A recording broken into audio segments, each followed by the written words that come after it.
Well, a very big hello to all you disco cruisers, whether you've been with us for years or you are getting ready for your very first time ever. Very, very excited to reach out and not only say hello, but answer some of your questions. My name is Jason Venner, and I have the honor of being one of your cruise hosts during the Disco Cruise. I've been with it since its inception. And along with me here is the man, the myth, the legend who had the idea, the executive producer who put it all together from Star Vista Live, Mr. Alan Rubens. Alan, thank you for being with us, sir. Thank you, Jason. Hello, everybody. Thrilling. It's one of my favorite cruises, one of my favorite genres of music, and an exciting, exciting event. It really is. I remember when you and I had the conversation some years back, and you said to me in private, you're like, Jace, what do you think of a disco cruise? And I remember immediately I was like, well, I get it, but explain it to me. And the way you explained it was just you have this with all your cruises, and it's one of the things I love about you the most. It's not just about the music or the artist, it's about the overall experience. You want the guest to walk into the concept and feel it and be a part of that. And you did that so beautifully with the Disco Cruise, man. It's a wonderful week. Yeah, yes, it is. It's trying to relive that phenomenal social phenomenon that disco was, that dance club was, where the music was, and the lifestyle of that time period. Yeah. Before we jump into now, let me say this for all the folks watching. So one of the things we do is we monitor your questions. We know there's a lot of social media questions. We get emailed a lot of questions. A lot of phone calls come in with questions, and they're not always just questions about why or how did you, or sometimes they're constructive feedback. Sometimes it's sometimes it's all positive. Sometimes there's comments or questions in there. Anyway, I say all that to say we usually create a list of things, and if we can't answer them individually, if they're one-on-one, if we can, we try to. But if we're seeing trends where we get a lot of the same question, we have the ability to do something like this, which is a chance for Alan and I to sit down, and we have a handful of questions that we know have been very universally asked. And it's an opportunity for you as the guest that is watching, and me as your host, to get to corner Alan here and ask some questions and get some answers to see his thoughts and the inner thoughts of Star Vista Live as to some of the decisions that were made and some of the decisions that are upcoming. It's a wonderful opportunity. And again, I said it once, but I'll say it again, Alan. I really appreciate you taking your time for everybody. I know you're a busy man. It's my pleasure. The customers are my friends. It's my family. Just talking amongst ourselves. It really is. Before I get into the questions, I do want to ask you the upfront softball fun question. How did you even have the idea to do a disco cruise? Where did it come from? And tell us a little bit about the beginnings, just for those folks that are watching that haven't done this cruise multiple times with us. Well, we had been in the cruise business. I had the idea for Star Vista to go in the cruise business in 2008. We did our first Malt Shop cruise in 2010. We did a Soul Train cruise, a country music cruise, a flower power cruise. And I grew up in the disco world and the disco music, and I've seen the pictures, Alan. I know. I can attest to this. The clothes, the bell bottoms, the wide collar. I tell my wife to hide them. And I thought that when I realized what we've done in the past, bringing the Malt Shop era to life again on a cruise, to bring that time period back, to bring all the memories of that time period, to take people back to the world and the time of disco, which is more than just the disco term. It's the dance club time in your life, the social phenomenon of going out to clubs and hanging at clubs and dancing to all hours of the morning or hanging out to all hours of the morning. I thought it would be a great idea to bring that style of music and that style of life back on a ship, so that we, at our couple years older than the disco age, could go back and be young again, go back and feel it again, to remember dancing to those songs, to feeling those songs, hearing them on the radio, seeing the artists that we grew up that made those records, and looking around and feeling, again, we were back in that world with our Studio 54, with the nightclub, the dancing, and just go back and be the late 70s, early 80s world again. Yeah. One of the things I will never forget on the first one, and I never forget because you and I've had this conversation on multiple cruises, and we always kind of have the same one. And it is always about midway through, because, you and I've been honored to be included when you launch new cruises, and I've been on most of your newer launches.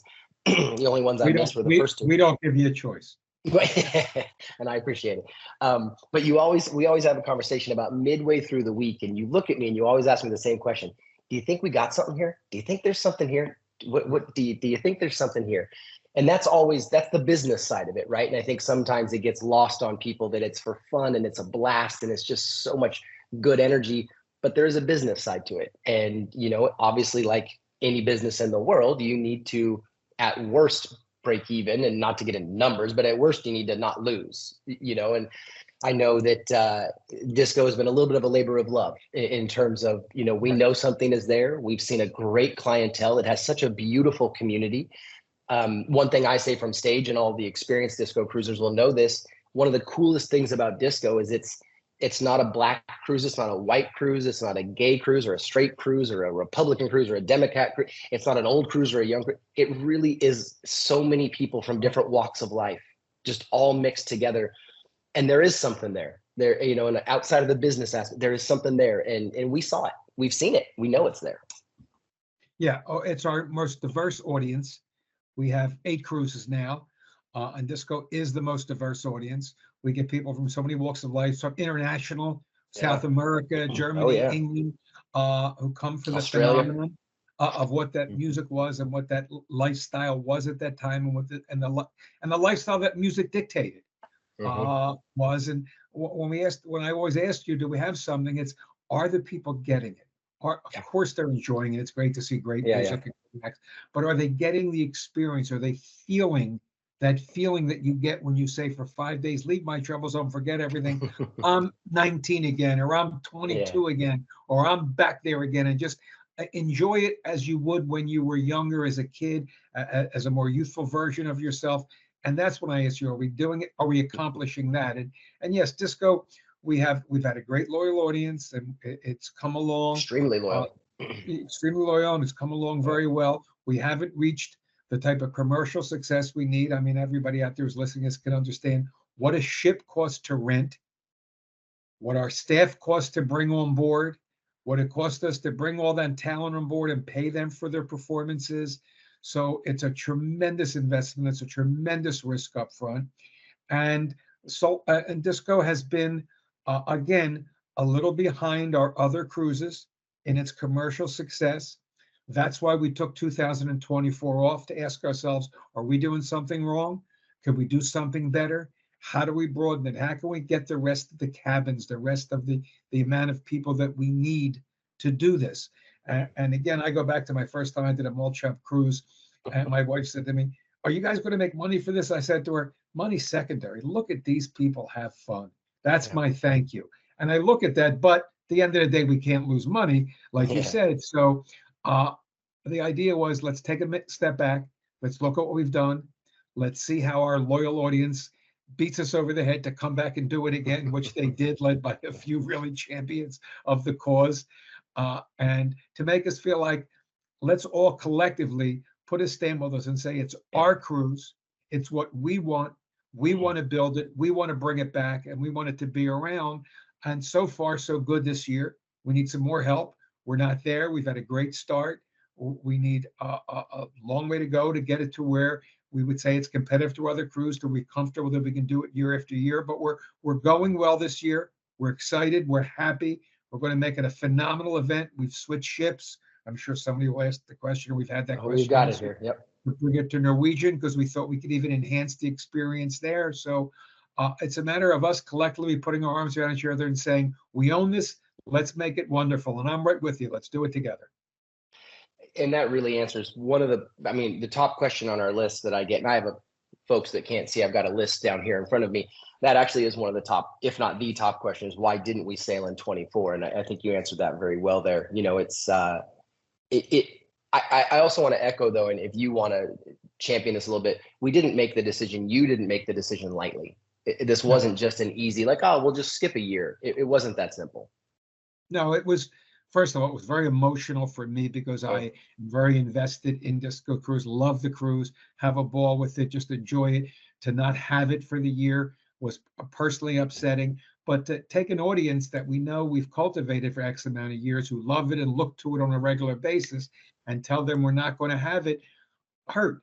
And from a business perspective, with a business perspective, were we going to lose our momentum, or are we never going to do it again? Yeah. So we took the moment to say, can we do it better? What can we do to make it better? And as the audience out there want it so badly that they'll help us promote it, Yeah. they'll help us market it, they'll help spread the word that we can bring it back even more exciting, better than it was, with a bigger, more captive audience that can go on year after year. Because if it doesn't, again, I'll be very upset, because that's what I want. I wanted to be here every year. I enjoy it. It's a wonderful experience, a fabulous time, and I have a great time hosting those things. Yeah. Ultimately, what made this is another one of our questions, differently worded, but Sure. what made you or Starvest Alive change your mind on bringing it back for 25? The audience or the customers who contacted us with the passion, how upset they were we weren't having it, the passion and how Yeah. of expressing how much they wanted it, and the effort that they would put into bringing it back. Because we factually said to them, and I know customers, you'll understand I'm a very blunt and honest person. We said to them, we're short cabins. Can you help us? Now, we'll go market it. We'll go tell our friends. We'll go do what we have to do, Yeah. because we want it back, and we need to share and tell people how wonderful experience it is. So their passion, their emotion, their loyalty, and the enthusiasm they brought to us, and the amount of people that they brought to us following their lead, made us feel like, all right, we got a shot. Let's try to do this again. Are you seeing the reaction from people that you wanted so far? Are you seeing Yeah. the fervor from the experienced disco cruisers, the help, if you will? And I don't mean to use that term lightly, but Yes, we've gotten a good amount of response, a good amount of cabin bookings. Again, we need more. This happens to be a little bigger ship, so we need even more. The challenge is even a little harder than it was on the Celebrity, but so far so good. We just need more. We need more yeah. enthusiasm. We need more discoites. We need more music fans. We need more people to experience something that I think they will enjoy, and I think they will become avid participants because of how much fun it is and what fun we plan on this next cruise. As someone who's such a fantastic salesman and marketer as you are, what would you tell an experienced cruiser to help them recruit their friends and family to come join us? Well, first I put the challenge. You want it every year? We need more people. Yeah. We need more people. Bring your friends. You're not bringing them to a bad event. They're not going to hate you for coming. They're going to Yeah. love you for coming. They're going to thank you. You bring more friends, we'll make it a bigger and better event. And we'll market it, and we'll bring people. We're not putting all of the onus on them, but so far they've done well. We need them to do more, and we need to do more. So bring a friend, because your friend's going to thank you. Yeah. I mean, is that the simplest message? I mean, if you were personally out there talking to someone that you know and care, and your sales message would just simply be, listen, you're not going to be disappointed. Yeah, I think I'm a more wordy salesman than that, but I think I'd say, you're only going to thank me. It's going to be Yeah. wonderful. You're going to feel like you're young again. You're back in that time period. And I always say that disco is not just a musical time period. It was a social phenomenon.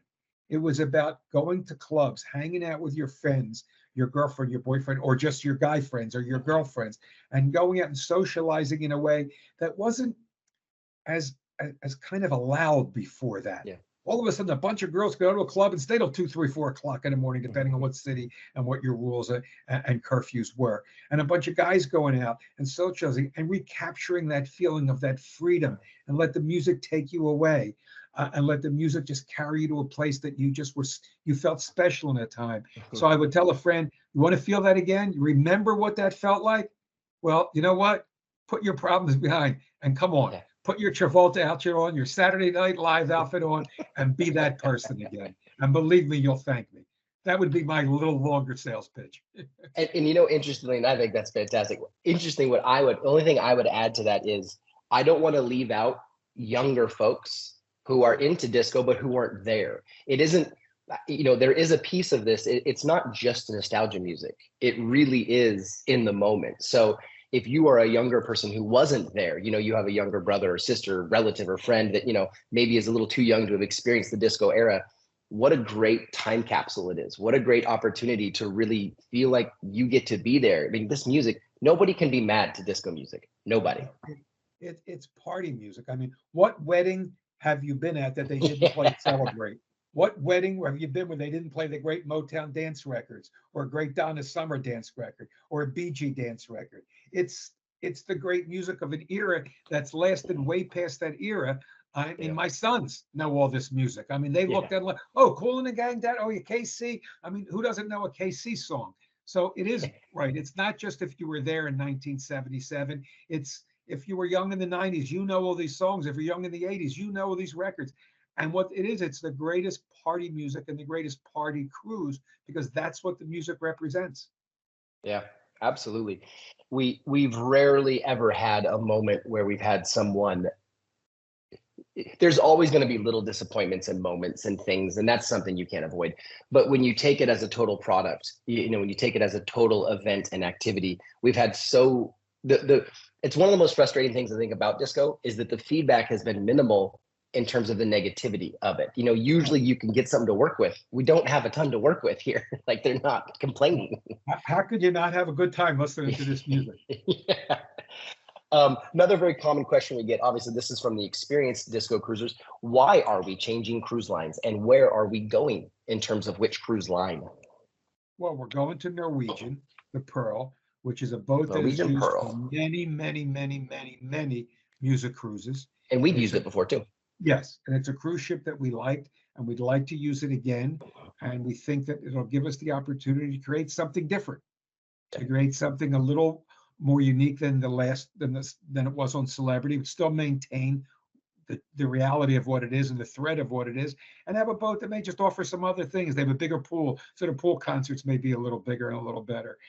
They have some other things available that I don't want to give away too many surprises that we think will make it special, Yeah. unique. It doesn't rule us ever from staying with them. We could go back to Celebrity. We could go to Royal Caribbean, go to somebody else. We're a company that does look at other ship lines, but with all the music cruises and theme cruises that the Norwegian Pearl has done, we thought it would be a good time to bring disco back with a fresh look. We missed a year. Let's bring it with a fresh look. I like it. And some very sharp-eyed, experienced cruisers saw that the new logo reads "and beyond." Are Yes. you planning to morph the original Ultimate Disco Cruise into a dance party cruise that's not totally disco? And if so, why? Well, disco to me never really died. Yes, they burnt the vinyl records in Chicago and they designated the name to be a taboo name. Hmm. And I remember talking to artists when I first started this, and the artist said to me, I don't want to come on a disco cruise. I, Disco was a time period to me. So the Beyond is really referring to great dance music in and around that time period because disco might have the name disco kind of died or went away or was passe or not cool anymore after like 78, 79, somewhere in that time period.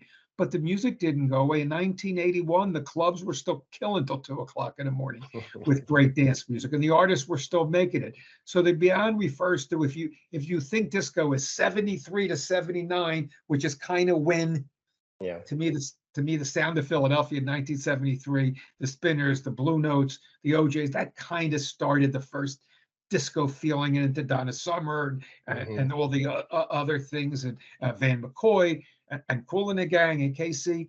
But Kool and the Gang had a lot of their dance hits in the 80s.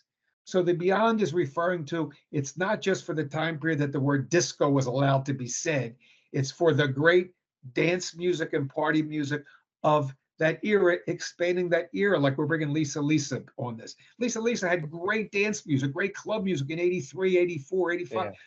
It's still disco. They just wasn't called disco anymore. Yeah. So certain people, I'm sure, saw disco and said, oh, that's 73 to 79, and I don't associate it with that name. No, no. It's disco beyond, meaning it's great dance club party music. So the beyond is not saying we're changing it into something. It's just expanding to just think the broad sense of all the great dance party music of the time period, because some people still think the name disco has a bad connotation because Connotation. that disc jockey in Chicago did what he did. But Donna Summer was a great pop artist. Yes, she was disco, but she was a great pop artist. KC was a great pop artist. They just weren't limited disco. Yeah. They were disco and beyond because they were on pop radio and they played concerts, not just at nightclubs where you dance. So that's the whole idea of Beyond. And it's soul music, it's funk, it's all the great, like I said, dance and party music that we all enjoyed on radio and in clubs. And some feedback I've gotten, and I don't answer, but just I want to put it towards you, that I have had some people say, does this mean you can open it up to some of the Latin music and things like that as well as we consider this? So just to put it out there towards you. I think beyond, and my explanation, great dance music of the era and around that era. So yes, Period. whatever's great dance music, I will be looking into bringing great stuff on. Another question we've gotten a bunch of, and this is actually, it's an interesting question because it plays right into the wheelhouse of how you and I and Stardust Alive has worked for a long time. Will the Ultimate Disco Cruise and Beyond ever be a 7-day cruise? I would love it to be. What differentiates a 5 and a 7? Success. Yeah. Success. First of all, 7-day cruise, you got more choices to go places, more places to see, further, the ships More go acts. further, more time to get there, get back. You have more time to have more acts, more shows, more days to put on more shows. We've a couple of our cruises, like the Rock and Romance Cruise and the Flower Power Cruise, started as 5-day cruises. We've had so much commercial success and response that we happily increased them to 7-day cruises. I would love to let this 24 cruise be a sellout, be a great commercial success. I'll be the first one to say, give me to the ship line, give me 2 more days. I got it. Let's go. Yeah. And they like money for the extra days. They're not going to turn me down so quickly. So Yeah, we why would would love they? to. We would love to.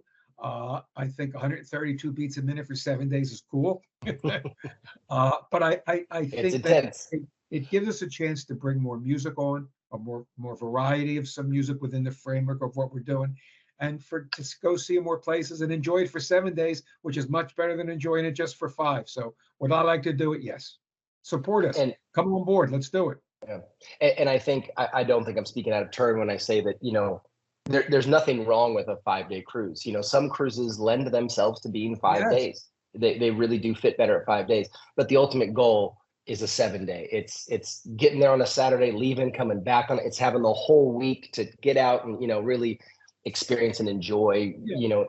And I think something that you and I've encountered a lot of too is the a 7-day cruise, even though it's only 2 extra days, has a different, I don't want to say a different feel because it's not a different feel, but there's a different pace. Everyone, the manic energy just comes down a little bit. And not that I don't love the energy, but it just comes down a little bit. And you have 6 more days, 4 more days, 3, Right. you have time. And so people, I feel like, really immerse better in a 7-day. So yeah, I would love to see it be 7.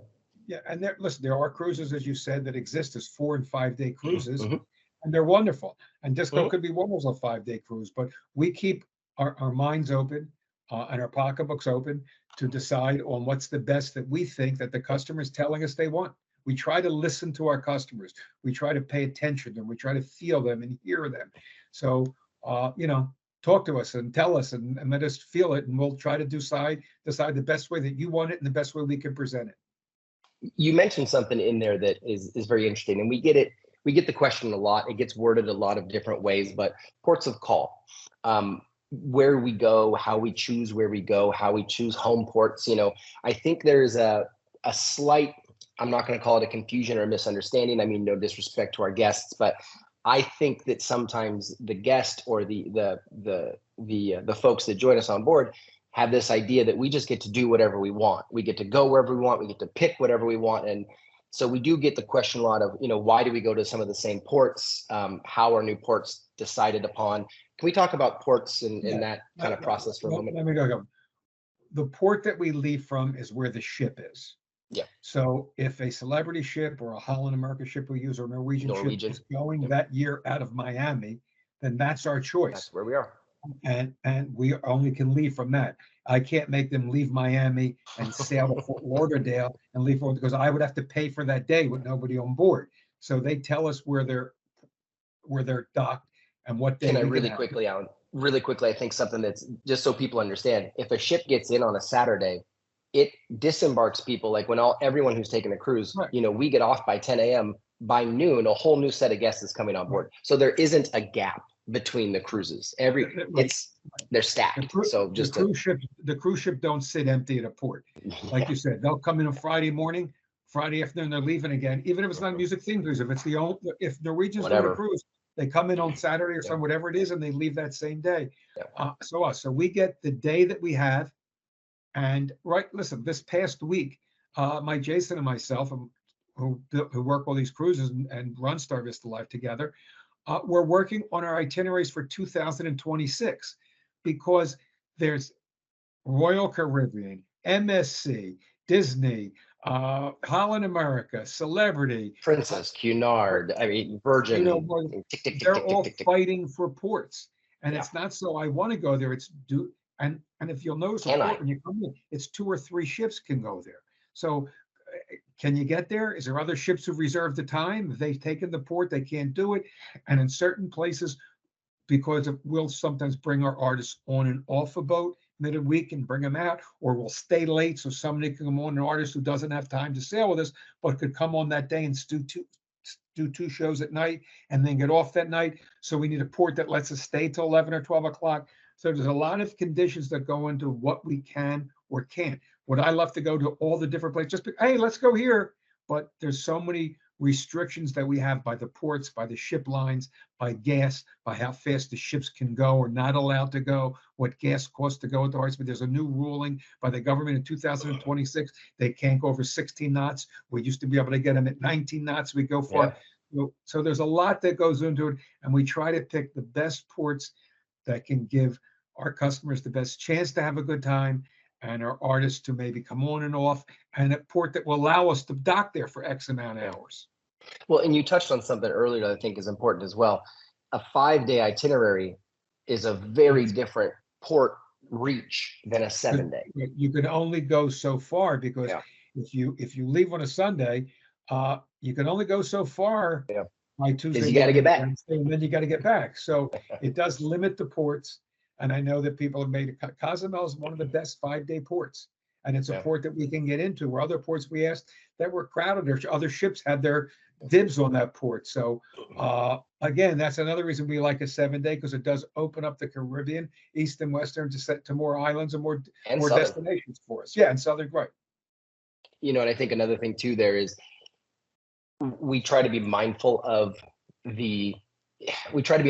where we're going to a certain extent, like you're saying, in terms of the quality of the port. There's also tendering. You know, tendering is not always ideal. We don't always want to go somewhere where we have to then miniature boat people over from the big ship to the land. And you and I have been where we tendered a location and the wind was blowing and you couldn't tender, so you can't even get in. Belize. How many times will you miss Belize because of that? A couple other islands. So yes, there's a lot of things that go into it.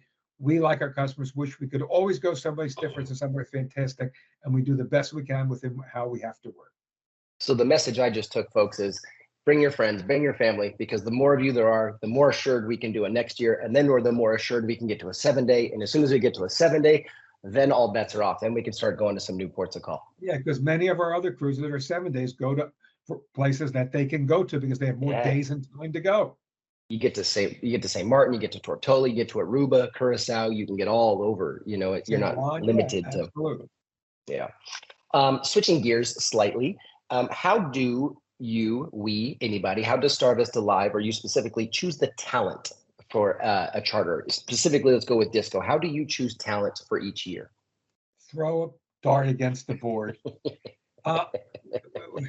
We first of all, again, being a music guy, having been in the music industry my whole career and being a fan of music, I kind of know what artists are from the time period whose music both represents what the event we're trying to put on. And then I do a lot of homework. I have spotters all over the country. Who's still performing well? Who's doing a great job? Whose personality? That's a big one. Yeah, whose personality is great to be on the boat, who's warm and friendly and likes to share, because it's not like they're coming to do a show and at 9 o'clock they go on and 11 o'clock they go back to a hotel and they're on a boat and they got to see you walk around the boat. Breakfast, lunch, and dinner. Right. And then we'll do a panel and maybe they'll do an autograph event, a meet and greet. So there's a lot of homework that goes in, and not only does the music fit, does the artist fit? Are they still good in performance? Because in many of our cruises, and I surely won't know the names, there are artists whose music is important, but they just don't have it anymore, are not performing well anymore, have issues, their shows are short, and some artists don't tour, so it's like, well, I'll try to get a band together and try to do it for you. So we try to make what I consider a sure thing. I know 99% of the time who's going to be good. or who's being good this year, who's still performing well, whose shows our customer are going to like, because I know they're going to look at me and say, why did you book so and so? So I try to always put myself in the customer's shoes. Who would I like to see? And boy, I want to make sure they're still good. They still represent that music. So there's a lot going on. I also talk to you about it. I talk to Janine. I talk to our staff. I try to get other opinions. I don't do it as a solo person. I do a lot of the homework and research. Christiana Labus, who I now work with very closely, we all collectively try to make our suggestions, or if we've seen him before, what do you think of bringing so-and-so back? And you'll tell me, I asked you today about somebody on another cruise. So it's, we know what, and I say this proudly with our staff, because the one thing that means more to me is the staff that we have that present the events. When I had this idea to do music cruises, my idea was Disney World on a ship for adults based around music and a time period. And our staff, the Star Vista staff, and extended to you and to production, Tim Cabral, they've taken Red that Shirt CTS. Yes, absolutely CTS. They've taken that concept and fell in love with it and try to bring that kind of event. So when we discuss music and we discuss act, it's who's going to make that event feel that way? Who's going to make that event do that to the customer, to bring that same, this was special, this was phenomenal. So again, a lot of work, a lot of research, a lot of talking that goes into it. And sometimes I just get a personal favor. Yeah, you've had a few I that know have it's good. really, I know it's good. Interestingly too, another question I get a lot, and it's not on my list, but I do get this a lot, and I think it's misconstrued. One other thing I want to add.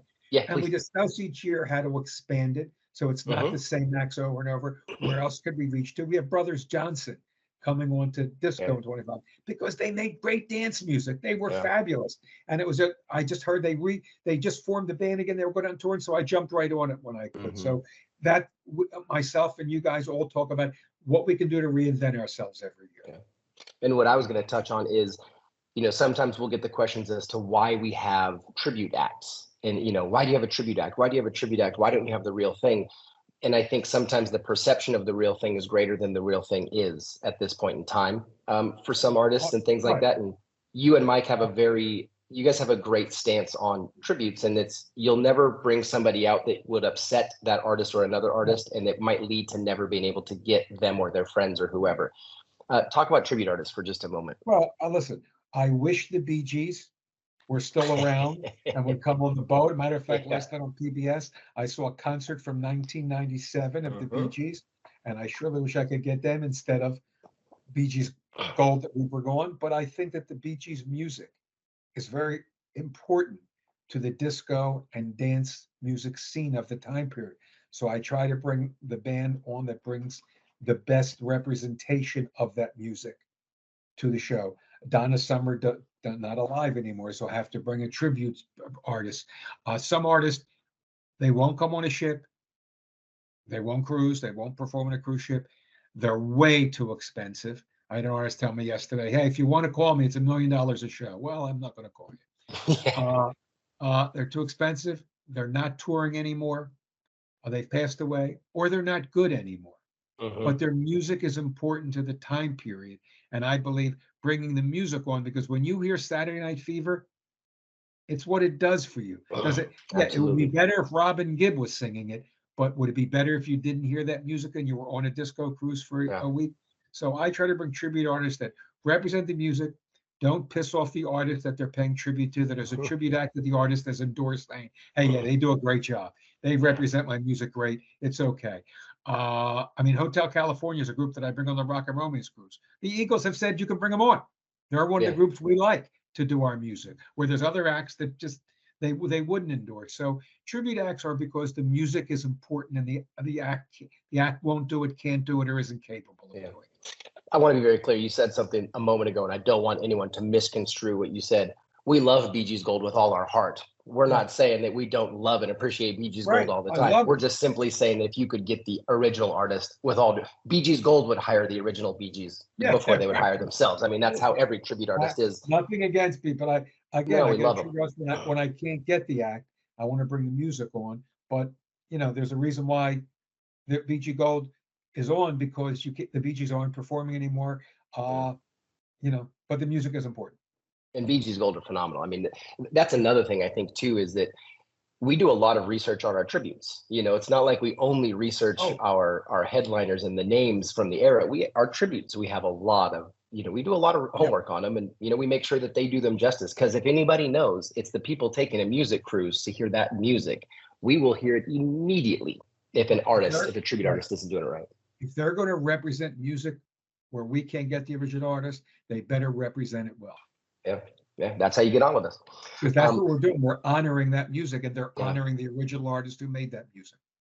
Well, and you speak to it all the time. You're also honoring the guest's decision to be there with us. Right. You don't want to have them pay what they pay and give you their time and all these things, and then give them, they were pretty good. Like, the last thing in the world any of us want is pretty good. We're looking for home runs every chance we That's get. why most of it is all the named acts who made the records, and a few tribute acts who bring some music that we feel needs to be represented for that time period in that year, and we think fit in well with that lineup for that year. I know you're a busy man, so I got one more for you, and this is always a hot topic on every cruise we do. You are notorious, Alan Rubens, and I'm using the word notorious here, for building a lineup, releasing it, telling us join us next year, and then you dangle the carrot and you go, but wait, there's more. You can't get away from that old Time Life experience on the on the infomercials, can you? We are looking at a fantastic lineup, obviously, for 2025. I heard a rumor that you're still looking, you're still adding. Was that we're going to confirm or deny? I'm going to use we're going to make it more fantastic. Yes, there's going to be some additions that I think are going to make people get very excited.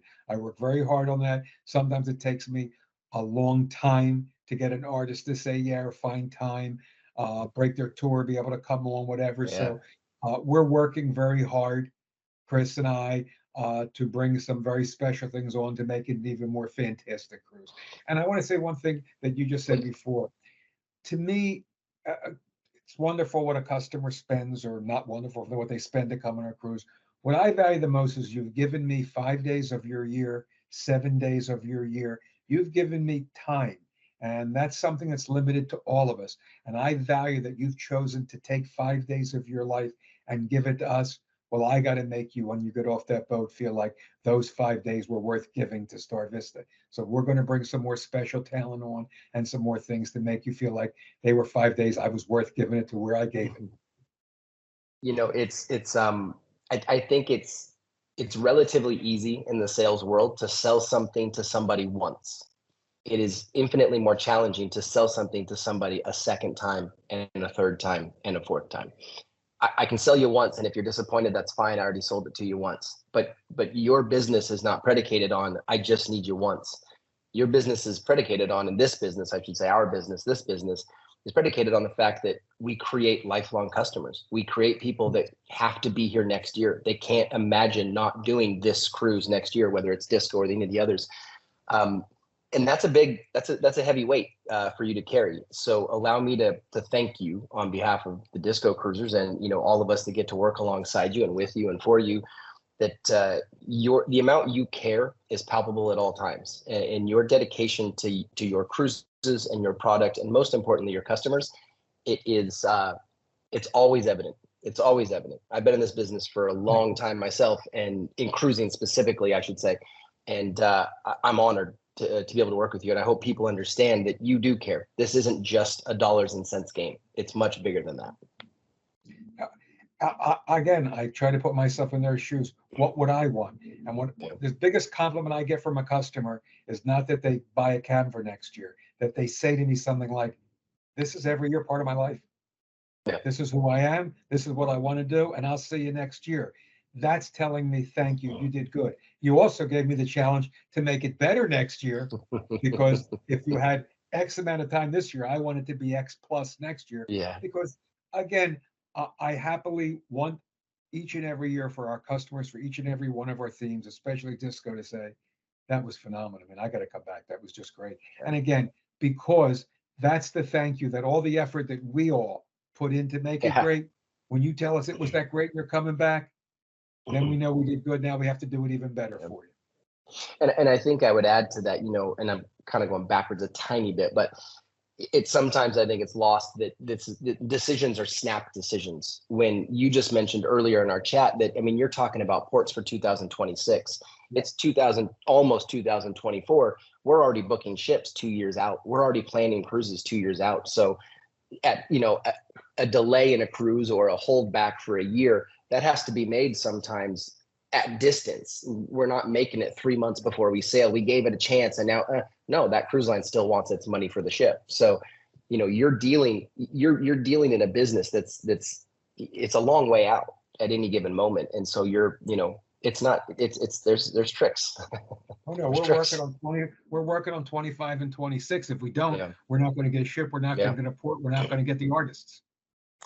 And this one, 2025, we're going February 19th to February 24th on Norwegian Pearl. If anyone wants to go have a look. And most importantly, we need your help, my friends. We need you to get out there and help us sell some cabins, whether it's family or friends or loved ones. A huge thank you to Greg Wolf. Greg has been, and his fantastic wife, of course. Greg's been absolutely fantastic in helping us drive and get disco back on the board. And so big thank you to Greg and all the folks that follow Greg. Absolutely. My big appreciation to Greg. He's been wonderful. Emails me every week, calls me, speak to me. He's the only person who might care more than me. He has taken advocacy to a new level on the disco cruise. Yeah. Right.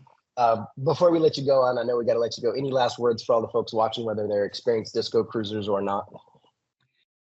I just say thank you for wanting to come back. Thank you for not letting this dream go by the wayside. And the only appreciation and thank you I can give you and all of us can give you is to make it a phenomenal comeback, a phenomenal return, and something you'll be so proud to have been on, to bring your friends, to tell relatives, neighbors, and to want to come back every year, because I thank you for helping us bring it back. And now we all have to deliver the rest of the way to make it a worthwhile experience. Fantastic.